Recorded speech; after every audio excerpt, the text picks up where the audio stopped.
I thought that was interesting. Rinna has also said that she blames the fans for running her off the show. I'm sure you guys have saw this. So I don't know. I mean, I love this job. You can say anything you want against me. You ain't scaring me away. My competition, this, that, the fans.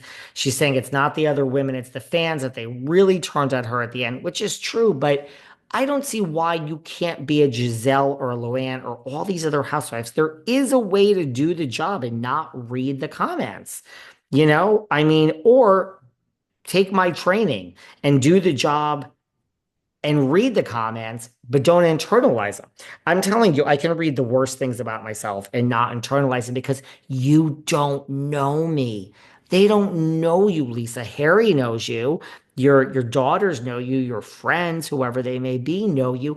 But people that leave bad comments. So I don't know. If I was earning $1 million, I would either not read the comments, which Lisa Rinna didn't need to, or read them and don't internalize them, which I know is very hard. But take my course on the weekends, and anyone that wants consulting, I will teach you how to not let anything affect you that you read or hear about yourself. I don't know.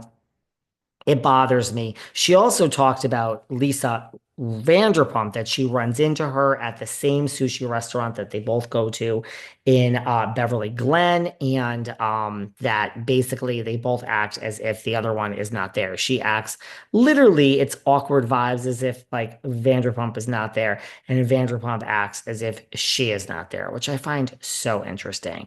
So that's interesting. She also is saying, yes, she said Beverly Hills was a sinking ship. Yes, she took that back when she was on Radio Andy, of course, promoting the podcast. But she added that, hey, also, now I'm taking back the fact that I took it back. So she said it was a sinking ship. She took it back when she was with Andy, and then now she's taking back that she took it back and is standing by the fact that it's a sinking ship. And she says that she has PTSD from when she was on Housewives, and she fell back into the trope of Andy being big top daddy boss man, and it basically reminded her of when she used to work on Beverly Hills, and that power dynamic of Andy as the big daddy, and she fell back into that, has PTSD, and it was like a little girl just wanting to please daddy again and realizing that Andy holds all the power.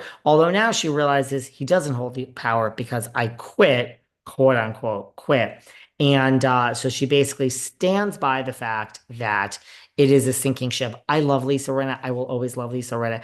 But let me get this straight. Lisa Rinna wants us to believe that she is a little girl who is not only afraid of the big boss man, Daddy Cohen, but she is a little girl who ran away from her job at Beverly Hills, making $1 million when she is a hustler and will do anything for money. And I mean that as a compliment because the fans were mean to her.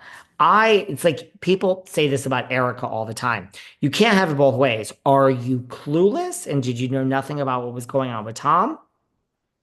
Or are you a really sharp person who understands how the whole Hollywood machine works, who whispers to Andy, well, Kyle ain't ever leaving? Can't have it both ways, Erika. Same thing with Rinna. I find it hard to believe that Rinna is scared of Andy Cohen and left her job because of the fans. But here we are in 2025.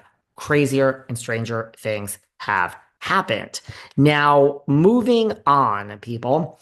And we'll just wrap it up very quickly. But what really made me sad, what makes me sad, this is where, I feel like my interviews are so legendary. Like I really am. There's always like I saw the clips of this interview and I didn't really listen to it because I don't listen to any interviews because I'm too busy. But like the number one question to me is like, do you regret anything from your time on Beverly Hills? Why wasn't that asked? And specifically, do you regret what you did or what happened between you and your 20-year-long friend, Denise Richards? I mean, look, there's a lot of questions I would have asked Renna, but that was one that just glaringly stood out to me of just regrets in general. I would have asked her, or do you regret what you did to Denise? Denise did an interview, and you guys are loving her show as much as I'm loving her show. I just had a run-in with Denise in Hollywood like 2 weeks ago. I haven't talked about this yet.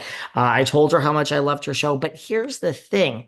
Denise did an interview and she said, and like the thing is, whether they were real friends or not, I mean, I always made up the backstory that they were. I mean, they came up in the 80s and 90s together. They were on soaps together. They ran in the same circle. So Rinna may not consider them real friends, but Denise sure did. So Denise did an interview and she said, dealing with a downfall of a very dear friend. This is what Denise said. Dealing with the downfall of a very dear friend with Lisa Rinna, that was really hard for me. And Denise said she still struggles with that matter to this day. So can you imagine Denise still struggles with the fact that she fell out with her 20-year friend because of Housewives and because, look, there's a way that like the train was in motion. Kyle had already brought up, I mean, Brandy brought up that she hooked up with Denise Richards.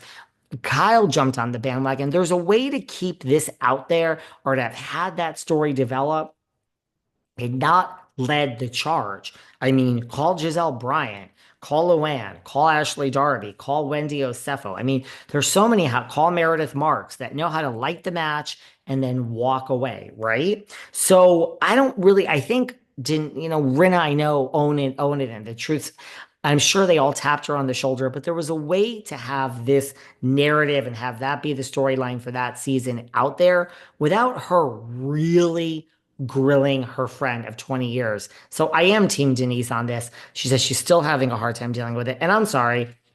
I think Denise is not just making up fake sympathy. I think she's a sweet person. She says she doesn't see any resolution with Lisa Rinna anytime soon. Never say never.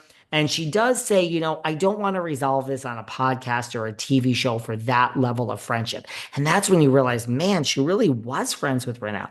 And she said, look, we're friends over 20 years. With Erika Jayne, it was different. We just met on Beverly Hills. She's referring to the fact of the upside down jacket and all of that. And, Erika's across the table and you're high and this and that. And then she had her on her show and the podcast so she can resolve everything with Erika on air. But with Rinna, she said it's different. We were really, really good friends.